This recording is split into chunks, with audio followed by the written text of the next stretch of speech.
A mediados del siglo XX, un cuadro titulado Salvator Mundi, que significa Salvador del Mundo, circulaba por las casas de subastas.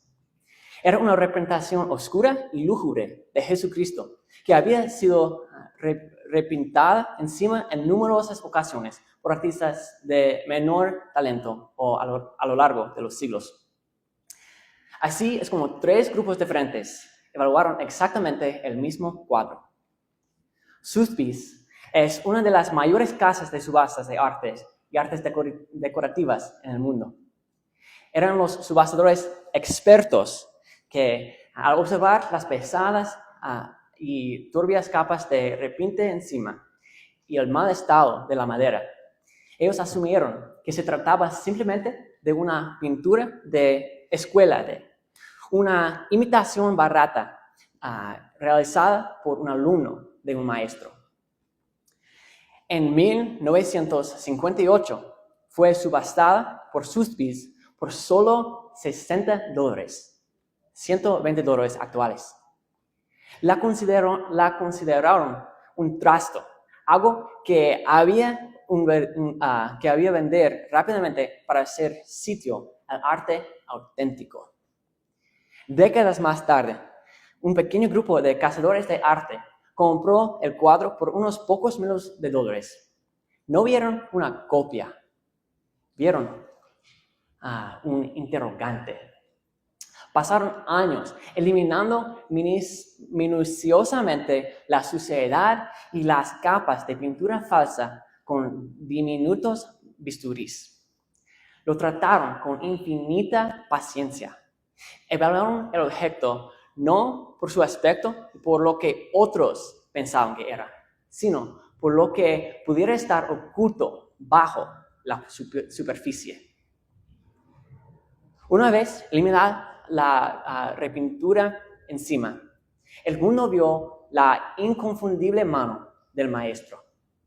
Fue evaluado por expertos que determinaron que no se trataba de una copia de un alumno, sino de un original perdido de Leonardo da Vinci, pintado originalmente alrededor de 1500 DC.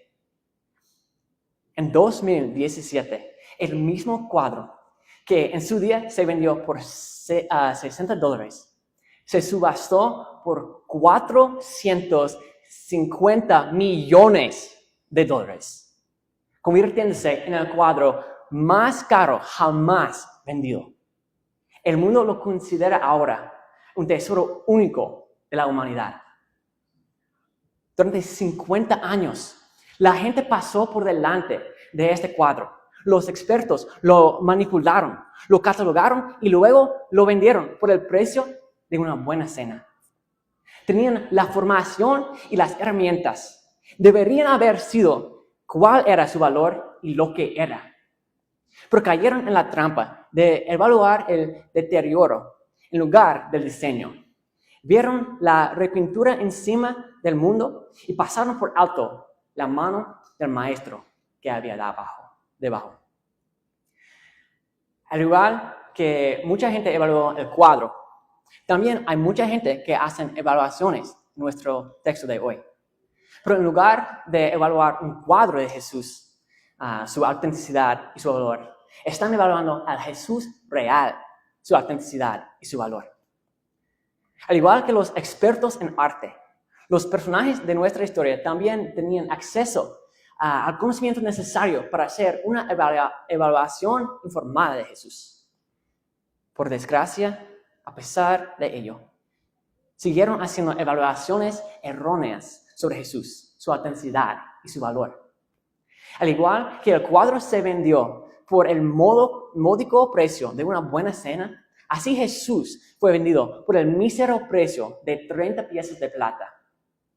Al estudiar el pasaje de hoy, te animo a que no seas como los llamados expertos de Sotheby's, el primer grupo de nuestra ilustración, que debían haber sido capaces de identificar la autenticidad y el valor del cuadro, pero hicieron una evaluación errónea. E hicieron lo que pudieron para deshacerse rápidamente del cuadro.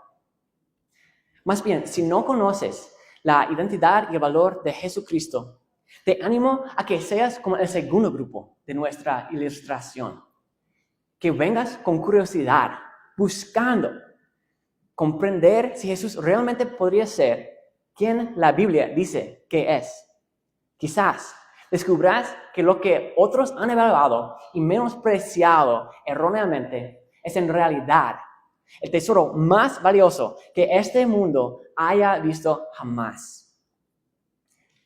Si aún no ha quedado lo suficientemente claro, el tema del mensaje de hoy es evaluando a Jesús. Si estás tomando notas, puedes escribir eso como el título del mensaje de hoy, evaluando a Jesús. Y al estudiar esos versículos hoy, podremos observar algo que es cierto para todas las personas. La gente busca consejo en los lugares equivocados. Afortunadamente, nuestro texto no nos deja preguntándonos qué hacer ante ese problema. Más bien nos informa de que como tu conocimiento es limitado, tienes que buscar consejo en las Escrituras. Como tu conocimiento es limitado, tienes que buscar consejo en las Escrituras. Nuestro texto de hoy divide claramente en tres secciones diferentes, en las que diferentes personas hacen evaluaciones de Jesús. En los versículos 1 a 2, los principales sacerdotes y los ancianos evalúan a Jesús. En los versículos 3 a 10, Judas evalúa a Jesús. Y en los versículos 11 a 14, Pilato evalúa a Jesús. Así que, sin más preámbulos, veamos cómo evalúan a Jesús los principales sacerdotes y los ancianos. En los versículos 1 y 2 veremos que dicen que Jesús no era el Cristo. Jesús no era el Cristo. Y si quieres leer algunos relatos paralelos de esta misma historia, en los que esta evaluación se hace aún más clara, aún más explícita, puedes consultar Lucas, capítulo 22, versículos 60 a capítulo 23, versículo 1. También Mateo 26, versículos 63 hasta 66. Y además, en los versículos 1 y 2 también vemos su evaluación de que Jesús merecía la muerte. Jesús merecía la muerte. Y una referencia cruzada para esto sería Mateo 26, 63 a 66. Entonces, fíjate conmigo en el versículo 1 de Mateo 27. Venida la mañana, todos los principales sacerdotes y los ancianos del pueblo entraron en consejo contra Jesús para entregarle a muerte. Los principales sacerdotes y los ancianos se reunieron por la mañana para ratificar la decisión tomada durante la noche. La conclusión a la que habían llegado horas antes, en Mateo 26, 63 hasta 66, que vimos la semana pasada, es que Jesús no era el Cristo. Y la pena de muerte solo podía ser impuesta por orden del gobernador romano. Nos dice Juan 18, 31. Y dado que los líderes judíos habían llegado al límite de lo que era posible dentro de su propia jurisdicción, la historia pasa ahora a lo que podían persuadir a los romanos para que hicieran. Y por lo tanto, era necesario entrar en consejo sobre un cargo adecuado y sin duda sobre las tácticas persuasivas adecuadas también. El hecho de que se reunieran para entrar en consejo contra él demuestra que no tenían intención de llegar a una conclusión imparcial. Se reunieron para planear la muerte de Jesús, porque en su opinión Jesús merecía la muerte. La asamblea no tenía intención de llegar a ninguna otra veredicto. Y una vez llegado a ese veredicto, ¿qué hicieron? Versículo 2. Y le llevaron atado y le entregaron a Poncio Pilato, el gobernador. Le entregaron lo que parece significar que a partir de ese momento quedó bajo la custodia de los romanos. Ahora, todo dependía de lo que decidieran las autoridades romanas.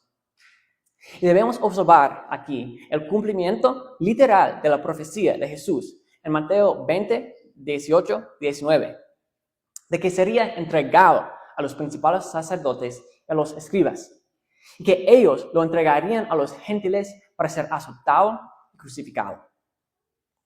Juan 18, 28 nos informa de que habían estado en la casa de Caifás, el sumo sacerdote, y ahora lo llevaron al cuartel general de Pilato. ¿Te gustaría conocer unos datos interesantes sobre Pilato? Pues Pilato fue nombrado prefecto o procurador por Tiberio César y ocupó este cargo desde el año 26 hasta 36 DC. Los prefectos gobernaban zonas pequeñas y conflictivas. Su principal responsabilidad era mantener el orden. Entonces, Pilato se habría encontrado aquí en una posición precaria, porque tenía que ser percibido como leal a César y, al mismo tiempo, apaciguar a los judíos lo suficiente como para que no se amotinaran y meterlo en problemas con Roma. En este versículo vemos otro cumplimiento de la profecía. ¿Te gustaría saber qué dice esta otra profecía? Pues Mateo 26, 1 a 5 dice: Cuando hubo acabado Jesús todas esas palabras, dijo a sus discípulos: ¿Sabéis que dentro de 2 días se celebra la Pascua y el Hijo del Hombre será entregado para ser crucificado? Entonces los principales sacerdotes, los escribas y los ancianos del pueblo se reunieron en el patio del sumo sacerdote llamado Caifás y tuvieron consejo para prender con engaño a Jesús y matarle. Pero decían: no durante la fiesta, para que no se haga alboroto en el pueblo. Fíjate en cómo Mateo 27, junto con Mateo 26, 1 a 5, muestra que Jesús tiene el control. Porque los principales sacerdotes y los ancianos, ellos quieren matar a Jesús, pero ellos dicen: no durante la Pascua. Pero Jesús dice: seré crucificado durante la Pascua, y eso es exactamente lo que pasa. ¿Ves quién tiene realmente el control aquí? Del mismo modo, cuando hay pruebas y tragedias en tu vida, en nuestras vidas, podemos consolarnos sabiendo que no pillan a Dios por sorpresa. Todo está bajo su control. Como mencioné anteriormente, este pasaje nos muestra que la gente busca consejo en los lugares equivocados. Fíjate en cómo los principales sacerdotes y los ancianos buscaron consejo en un lugar equivocado. Se aconsejaron entre ellos mismos. Buscaron consejo en personas corruptas que estarían de acuerdo con ellos y les dirían lo que querían escuchar. No seas como ellos. Más bien, como tu conocimiento es limitado, tienes que buscar consejo en las Escrituras. Si tienes una visión sesgada de Jesús, como la que tenían los principales sacerdotes y los ancianos, te insisto que reconsideres las cosas. Si no crees que Jesús es el Cristo, deja de buscar consejo en cualquier fuente de la que lo estés obteniendo actualmente. Ya sea tú mismo, otra persona, el internet, otra religión, tu escuela, tus amigos, tu intuición o tus sentimientos. Y empieza a buscar consejo en las Escrituras sobre quién era y quién es Jesús. Reconoce que podrías estar equivocado sobre quién es Jesús y comienza a buscar en la Biblia, con oración y diligencia, lo que dice acerca de Jesús. Muchos de ustedes que están aquí ya creen que Jesús es el Cristo, ya creen lo que dice la Biblia sobre Jesús es verdad. Sin embargo, hay momentos en la vida en los que no sabes qué hacer y buscas consejo en el lugar equivocado. Empleados o empleadores, tal vez necesitan consejo sobre una situación complicada en el trabajo. Padres, tal vez necesitan consejo con un problema que tienen con su hijo. Maridos y mujeres, tal vez necesitan consejo para un conflicto que tengan con su cónyuge. Estudiantes, tal vez necesitan consejo de qué hacer con su futuro y qué carrera seguir. Jóvenes, quizás necesitan consejo sobre una amistad o una relación en su vida. Sea cual sea el motivo, por el que necesitas consejo, sé lo suficientemente humilde como para admitir que tus conocimientos son limitados y que, por lo tanto, tienes que buscar ayuda externa. Sin embargo, no busques consejo en aquellos que te dirán lo que quieres oír. Más bien, busca consejo ante todo en el Señor. Busca la sabiduría que contiene su palabra. Lee la Biblia y medita en ella. Estúdiala y reflexiona sobre ella. Además, puedes buscar personas que conozcas, que en primer lugar, ellos conozcan bien la palabra de Dios. En segundo lugar, que vivan de acuerdo con lo que enseña la Biblia. Y consideras pedirles su opinión. Y no me refiero solo a nuestro pastor. Pues sí, él es una gran fuente de sabiduría divina. Y es un regalo para todos nosotros. Pero el pastor tiene muchas responsabilidades y no puede resolver todos nuestros problemas por nosotros. No obstante, estoy seguro de que todos ustedes conocen al menos a otra persona piadosa a la que podrías acudir en busca de consejo, de orientación cuando lo necesitas. Nuestra historia pasa ahora a una escena diferente. En esa escena, versículos 3 a 10, vemos que Judas evalúa a Jesús. Judas evalúa a Jesús. Y en la evaluación de Judas, observemos en los versículos 3 y 4, que Judas sabía que Jesús era inocente. Judas sabía que Jesús era inocente. Dice el versículo 3. Entonces Judas, el que le había entregado, viendo que era condenado, devolvió arrepentido las 30 piezas de plata a los principales sacerdotes y a los ancianos. Bueno, esta historia no encaja cronológicamente, pero Mateo la ha insertado aquí de forma adecuada, tal vez para crear un contraste sugerente con el destino de Pedro, que vimos la semana pasada.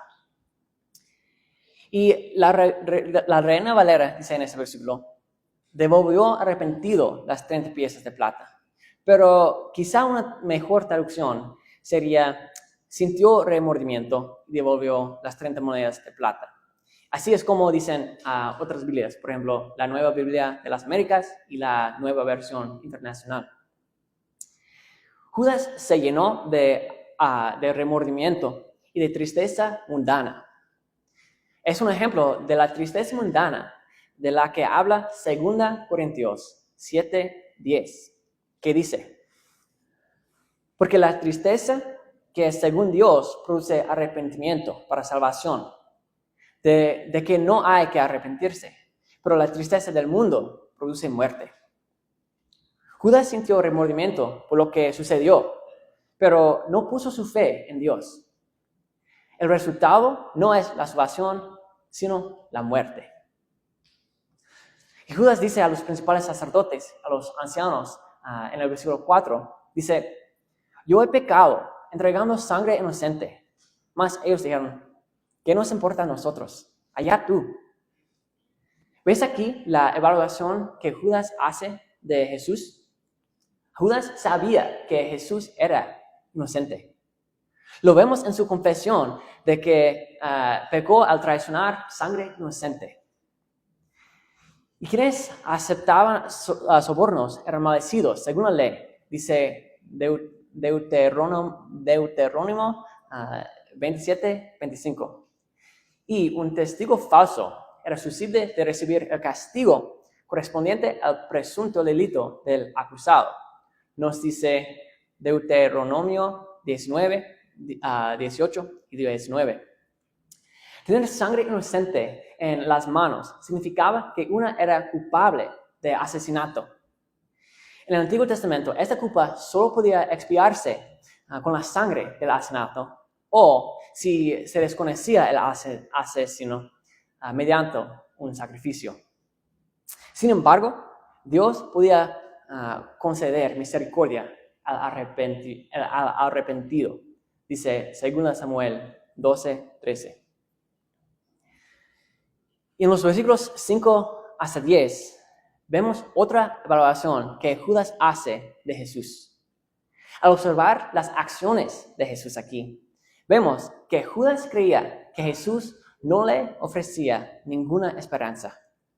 Judas creía que Jesús no le ofrecía ninguna esperanza. Dice el versículo 5, y arrojando las piezas de plata en el templo, salió y se ahorcó. Al parecer, el dinero era un recordatorio constante de su pecado y condenaba a Judas por su pecado. Por eso quería deshacerse de él. Juan Calvino afirma que no hay tortura más dolorosa que una mala conciencia. Wow, déjame leerlo otra vez. Juan Calvino afirma que no hay tortura más dolorosa que una mala conciencia.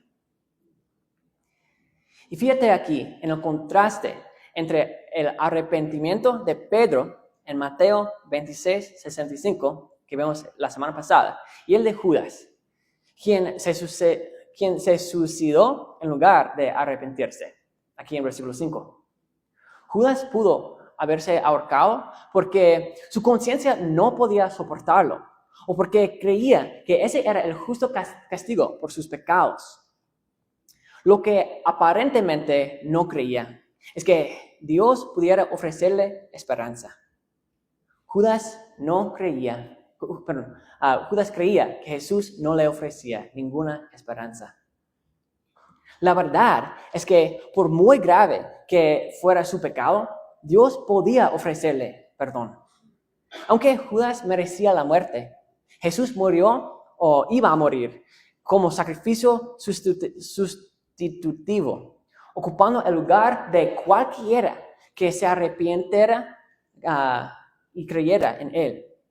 Sí, Judas merecía la muerte, pero Jesús se ofreció a morir en su lugar.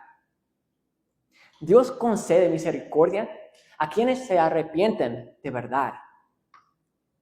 Por ejemplo, Dios concedió misericordia al rey David cuando se arrepintió después de cometer adulterio y derramó la sangre inocente del marido de Betsabé.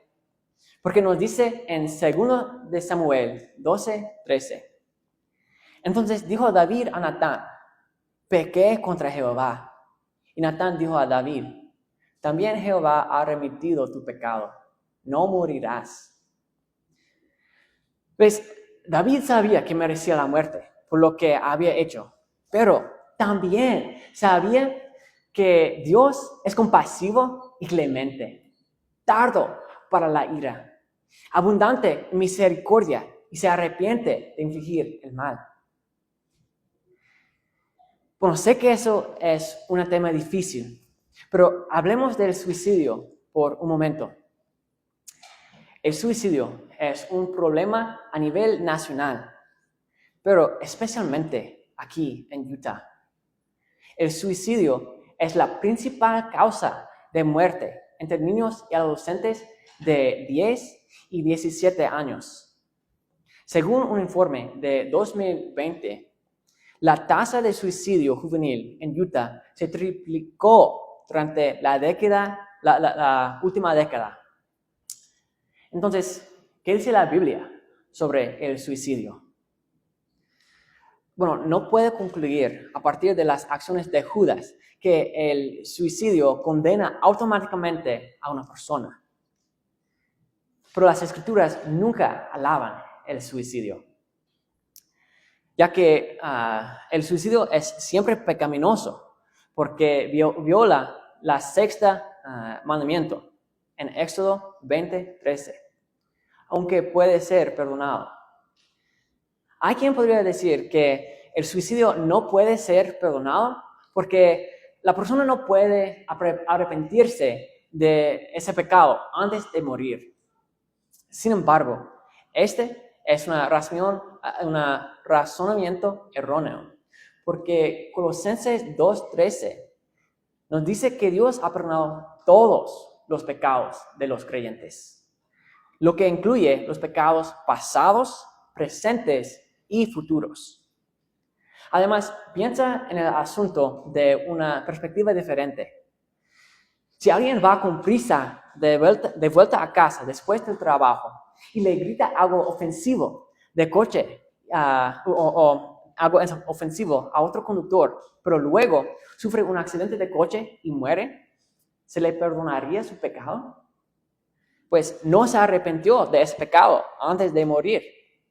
Pero Cristo ha cubierto todos los pecados de los creyentes.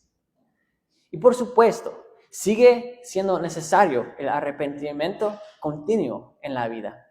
Pero el hecho de que una persona no confiese su pecado más reciente a Dios antes que morir, eso no significa que no esté salvada o que vaya a ir al infierno. El suicidio es un pecado, pero es un pecado que la gracia de Dios puede perdonar. La verdad del asunto es que no conocemos el corazón de las personas. Por lo tanto, no sabemos si quienes se suicidaron fueron salvos o no. Pero Judas eligió la solución equivocada por sus problemas y su depresión. Pero él no es el único que sintió que la vida no valía la pena. La Biblia comparte con nosotros otros ejemplos de personas que experimentaron una profunda desesperación en la vida. Por ejemplo, Salomón, en su búsqueda del placer, llegó al punto de odiar la vida. Dice Eclesiastes 2:17. Elías se sintió temoroso y deprimido y anheló la muerte. Dice primero de Reyes 19:4. Jonás estaba tan enojado con Dios que deseó morir. Dice Jonás 4:8. Incluso el apóstol Pablo y sus compañeros misioneros en cierto momento fueron abrumados sobremanera más allá de nuestras fuerzas, de tal modo que aún perdimos la esperanza de conservar la vida, dice 2 de Corintios 1:8. A diferencia de Judas, ellos eligieron la solución correcta para sus problemas y emociones. Salomón, por ejemplo, aprendió a temer a Dios y guardar sus mandamientos porque esto es el todo del hombre, dice Eclesiastes 12:13. Elías recibió consuelo y se le permitió descansar y se le encomendó una nueva misión. Jonás recibió amonestación y reprensión de parte de Dios. Pablo aprendió que aunque la presión que enfrentaba superaba su capacidad de resistencia, el Señor puede soportarlo todo. 2 de Corintios 1:9 dice que eso sucedió, lo que pasó a Pablo y sus amigos, para que no confiásemos en nosotros mismos, sino en Dios que resucita a los muertos. Entonces, en conclusión, no conocemos el corazón de una persona, pero el suicidio nunca es la solución correcta. El suicidio es un pecado, aunque uno que puede ser perdonado. No obstante, siempre debemos elegir buscar consejo y esperanza en la palabra de Dios, en lugar de quitarnos la propia vida. Bueno, teniendo en cuenta lo que acabamos de comentar, creo que se puede afirmar con seguridad de que el hecho de que Judas se ahorcara deja claro que sentía remordimiento más que arrepentimiento por sus pecados. Podríamos compararlo con Pedro, porque ese apóstol también había pecado gravemente, pero se sintió movido por un arrepentimiento genuino que condujo a un cambio en su vida, en lugar del pecado adicional del suicidio. Y quizás algunos vean una contradicción en la Biblia aquí, debido a cómo describe Hechos la muerte de Judas. Porque Hechos 1:18 relata que cayendo de cabeza se levantó por la mitad y todas sus entrañas se derramaron. Pero no es muy difícil conciliar esos dos relatos. Judas fue y se ahorcó, entonces o bien su cadáver se pudrió y cayó, o la cuerda se rompió y cayó, y se le rompieron las entrañas y se derramaron. Aunque la Biblia narra la muerte de Jesús de dos maneras diferentes, eso no significa que la Biblia se contradiga. Los relatos se concilian fácilmente y no hay razón para cuestionar la veracidad de la Biblia.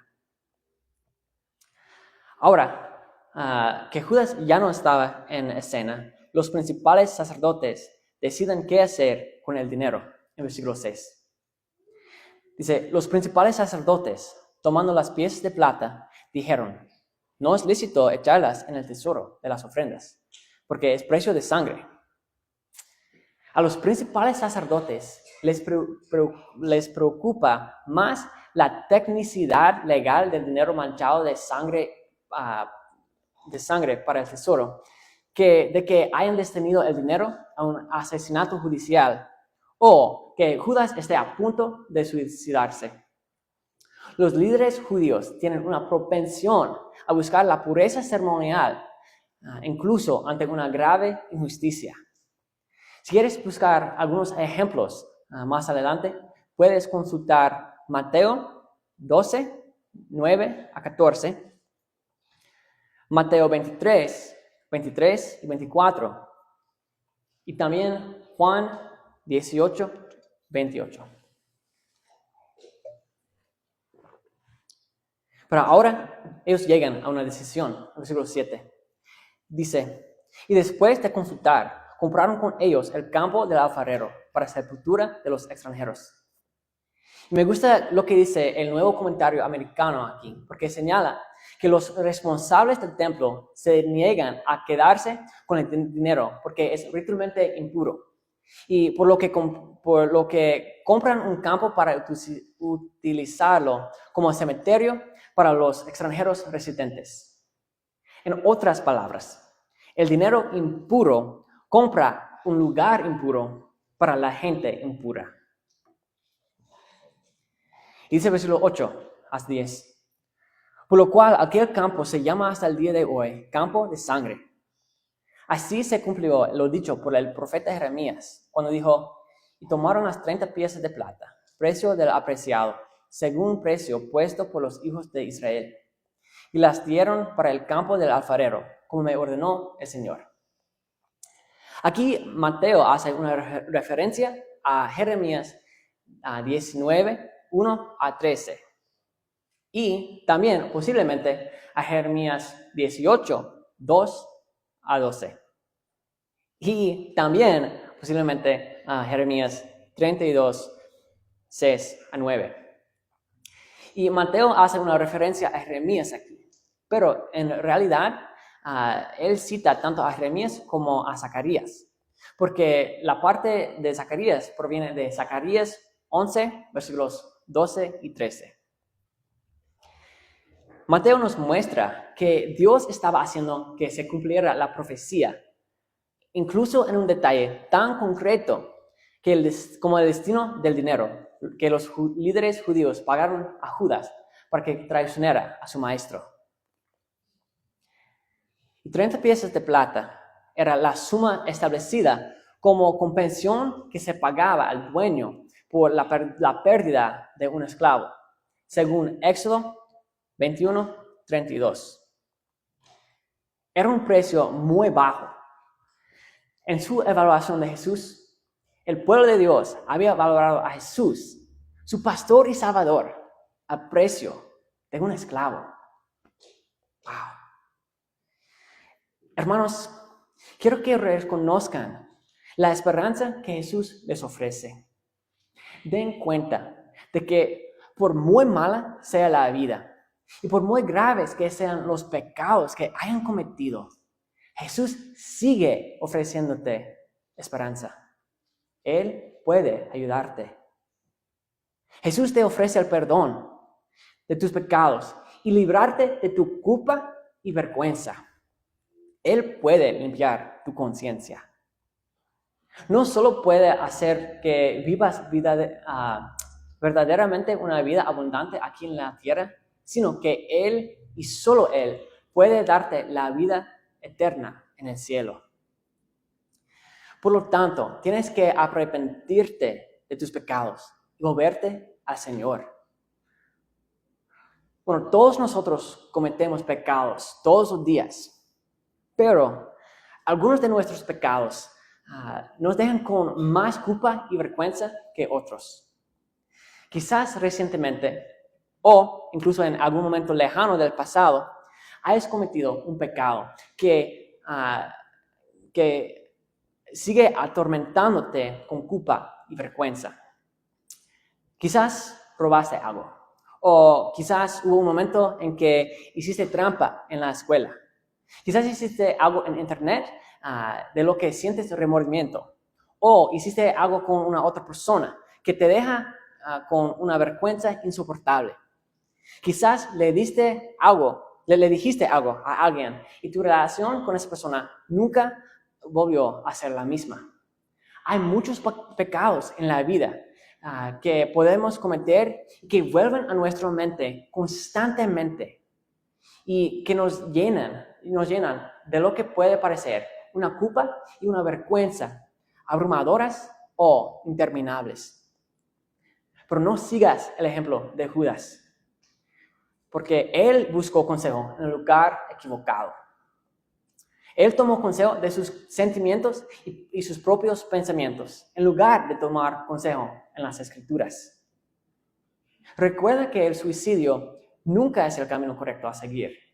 El suicidio, ya sea por tu cuenta o por la ayuda de otra persona, incluso la de un médico, nunca es la solución.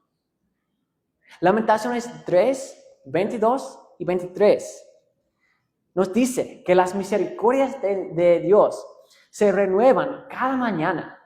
Él ofrece gracia, misericordia y perdón a quienes le buscan con un corazón arrepentido. En lugar de ser como Judas, sigue el consejo que nos da la palabra de Dios. Por ejemplo, Joel 2, 12 y 13 nos instruye a arrepentirnos con ayuno, lloro y lamento. Nos llama a volver al Señor y descubrir que Él es compasivo y clemente, tardo para la ira y abundante en misericordia. Además, revela que se arrepiente de infligir el mal. ¿Sabes qué? Déjame leerte el pasaje. Dice Joel 2, versículos 12 y 13. Por eso, pues, ahora dice Jehová, convertíos a mí con todo vuestro corazón, con ayuno y lloro y lamento. Rasgad vuestro corazón y no vuestros vestidos, y convertíos a Jehová vuestro Dios, porque misericordioso es y clemente, tardo para la ira y grande en misericordia, y que se duele del castigo. No importa los pecados graves que hayas cometido, Jesús te ofrece el perdón, un perdón gratuito y completo. Simplemente arrepiéntete de tus pecados y vuelve al Señor. Deja que Él te libre de tu culpa y vergüenza. Jesús te ofrece esperanza. ¿La aceptarás? Bueno, en los versículos 11 a 14, la escena cambia de nuevo. Aquí vemos que Pilato evalúa a Jesús. Y mientras que Pilato lo evalúa, en su primer evaluación, tal y como se ve en el versículo 11, es que Jesús no es una amenaza a Pilato. Jesús no es una amenaza a Pilato. Dice, versículo 11. Jesús pues estaba en pie delante del gobernador, y éste le preguntó, diciendo, ¿eres tú el rey de los judíos? Y Jesús le dijo, tú lo dices. Ahora, Mateo retoma la narración donde la dejó en el versículo 2. Y es de suponer que esta pregunta repite la acusación de los principales sacerdotes que presentó a Pilato por los líderes judíos. Puedes ver Lucas 23, versículo 2. Y la ocasión a Pilato, presentado a Pilato, daría a entender que Jesús es un revolucionario que actúa para derrocar a Roma. En el sentido en que Pilato presumiblemente entendió ese título, Jesús podría haberlo rechazado perfectamente. Sí, Jesús es el rey de los judíos, pero no en el sentido en que Pilato teme. Puedes ver Juan 18, 36 y 37. Jesús no ha cometido ningún delito contra Roma. Y Pilato también habría sabido que Jesús no tenía ningún cargo importante, ni riquezas, ni soldados. Una situación absurda para cualquiera que afirmara ser rey. Jesús era ninguna amenaza. Jesús no era una amenaza para el dominio romano. Pilato se dio cuenta de ello y más tarde intentó librar a Jesús. Y la respuesta de Jesús a Pilato significa que él era, en efecto, un rey, pero no en el sentido en que Pilato usaba el término. En 3 ocasiones Jesús respondió a otras personas con las palabras, tú lo dices o tú lo has dicho. Cuando Judas le preguntó si él era el traidor, en Mateo 26, 25. Cuando Caifás, el sumo sacerdote, le preguntó si él era el Cristo, en Mateo 26, 64. Y ahora, cuando Pilato le pregunta si es el rey de los judíos. Y como dice un comentarista que se llama Pat, eso significa que así como Jesús no necesita revelarle a Judas que lo va a traicionar, tampoco necesita revelar al sumo sacerdote que él es el Cristo, ni a Pilato que él es el rey de los judíos, porque ya lo saben o deberían saberlo.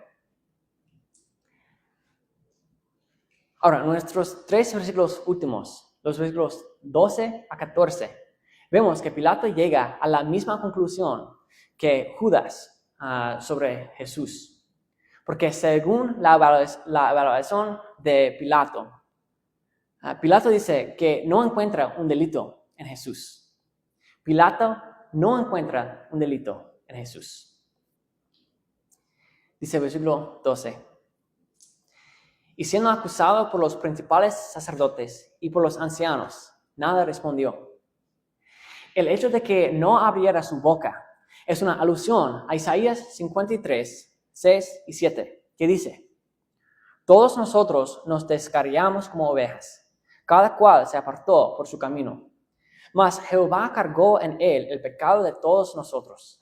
Angustiado él y afligido, no abrió su boca. Como cordero fue llevado al matadero, y como oveja delante de sus trasquiladores, enmudeció y no abrió su boca. Las acusaciones aquí, sus acusaciones concretas no importaban, porque los principales sacerdotes y los ancianos estaban decididos a ejecutarlo. Y refutar sus acusaciones era irrelevante. Si se demostraba que esos cargos eran falsos, habrían planteado otras. No les preocupaba la justicia, sino con una ejecución. Pero era importante que Jesús respondiera a Pilato, porque el comentarista Sherwin White deja claro que cuando un acusado se niega a defenderse, se le consideraba culpable y se dictaba sentencia en su contra.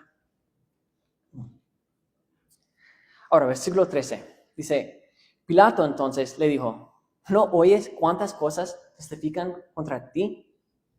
Es evidente que las autoridades judíos estaban tendiendo su rey lo más ampliamente posible.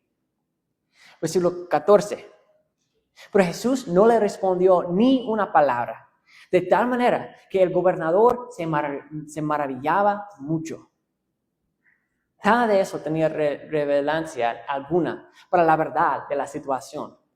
Así que, ¿por qué iba a Jesús preocuparse por lo que decían? Jesús no era culpable de los cargos que le imputaban. El silencio de Jesús da testimonio mudo a su disposición a sufrir como rescate por muchos. Porque, por ejemplo, dice Mateo 26:53. ¿Acaso piensas que no puedo ahora orar a mi Padre y que Él no me daría más de 12 legiones de ángeles? También vemos en Mateo 28. Dice, como el Hijo del Hombre no vino para ser servido, sino para servir y para dar su vida en rescate por muchos. Con su silencio, Jesús está cumpliendo de nuevo la profecía de Isaías 53, versículos 6 y 7. Así como la profecía de Mateo 12, versículos 17 hasta 21, en la que cita una profecía de Isaías 42, 1 a 3. ¿Lo has entendido todo? Déjame repetirlo. Aquí, con su silencio, Jesús está cumpliendo de nuevo la profecía de Isaías 53, 6 y 7. Así como la profecía de Mateo 12, 17 a 21. Y en Mateo 12, 17 a 21 está citando una profecía de Isaías 42, 1 a 3. Ya he leído para todos ustedes Isaías 53. Entonces permítanme leerles ahora Isaías 42, versículo 2, que dice, no gritará ni alzará su voz, ni la hará oír en las calles. ¿Veis cuántas veces hay un cumplimiento de la profecía o una alusión a la profecía en nuestro pasaje de hoy? ¿Quieres que las cuente para ti?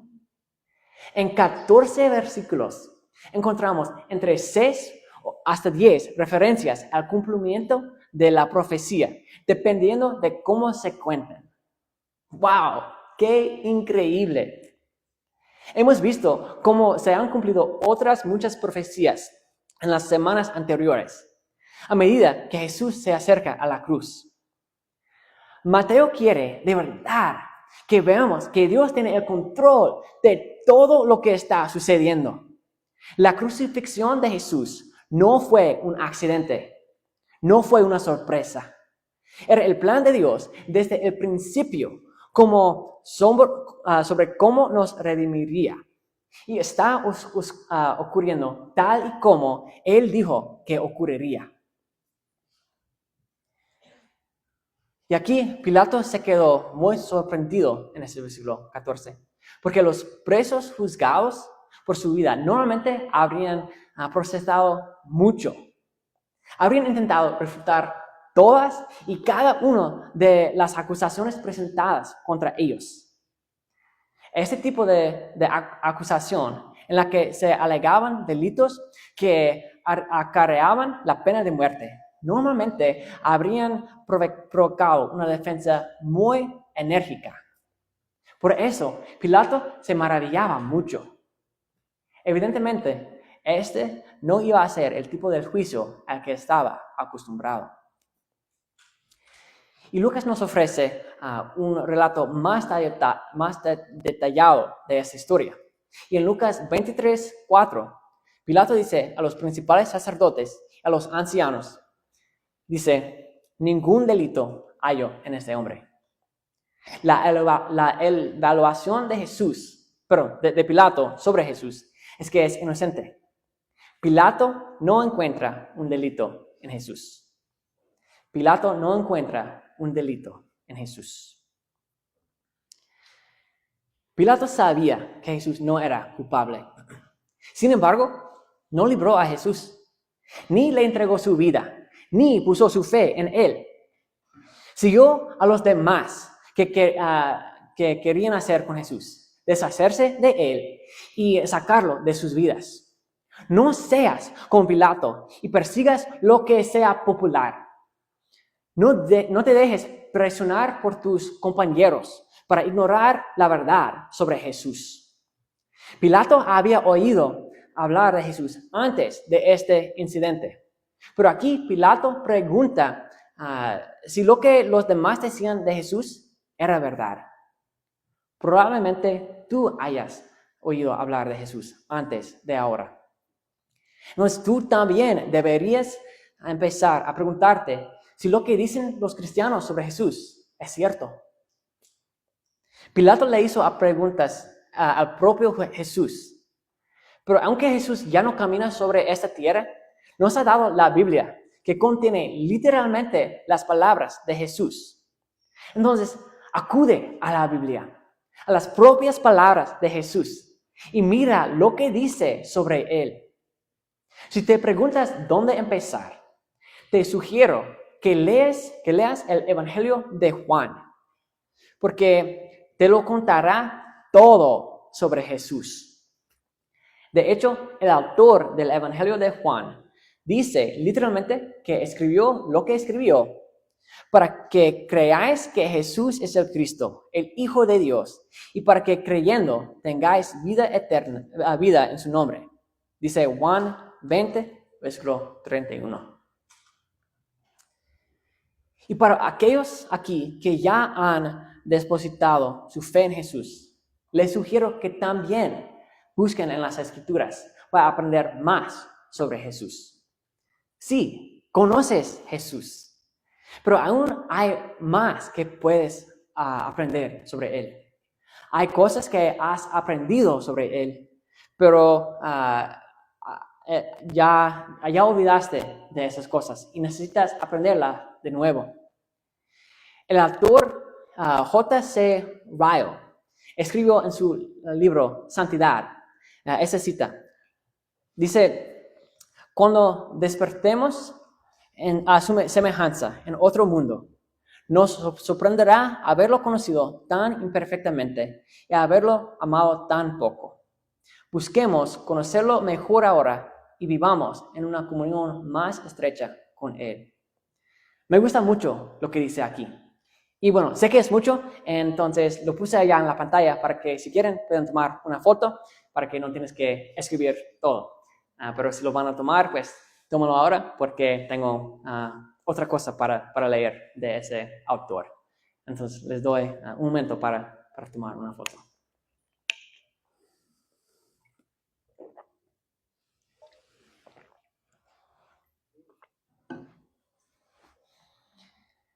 Bueno, en otra parte del libro escribió la próxima pantalla, por favor. Y también pueden tomar una foto de esto. Dice, de todas las cosas que nos sorprenderán en la mañana de la resurrección, creo que esto será la mayor. No haber amado más a Cristo antes de morir. Tanto si eres cristiano como si no, te animo a que busques en la Biblia para descubrir quién es Jesús. Haz que eso sea la cosa más importante que hagas este año. Como tu conocimiento es limitado, tienes que buscar consejo en las Escrituras. Tu conocimiento es limitado, así que